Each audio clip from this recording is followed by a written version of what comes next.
ayladi, sarmast ayladi. Ha, nima bo'ldi? Tinchlikmi? Anani javobi chiqsa telefon qilaman. Telefoningizni ko'taring, xo'p? Yo'q, jinnimisan, telefon qilma, uyga ketyapman. Bo'pti, unda Telegramdan yozaman. Telegramdan ham yozma, kerak emas. Telegramdan golz tashab o'tirasan, постоянный. Nima qildingiz unda? SMS yozgin, prosta oddiy eskilar yozardi. Shunaqa SMS yoz, ko'rganimda javob yozaman. Xo'p. Kelishingizga shirinlik pishirib qo'yuvdim. Hozir choy bilan boraman. Bo'ldi, idishlaringni yuvib olur, choy bilan yeymiz.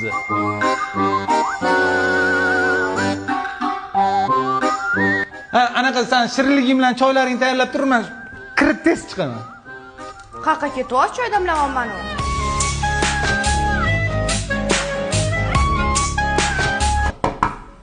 Chiqyapsizmi? Ha, hozir chiqaman, mana yuzimni yuvyapman. Nima qilib turibsan bu yerda, jinnimisan, ha? Kim bilan SMSlashdingiz? Shu ikkinchi filialdagilar yozishyapti, kassani olib keting deb. Nima edi? Yo'q, kassa deng. Ikkinchi filialga yetib qo'ying. Bugun birinchi filialda smendasiz. Ikkinchi filial yopildi. Mast ayladi.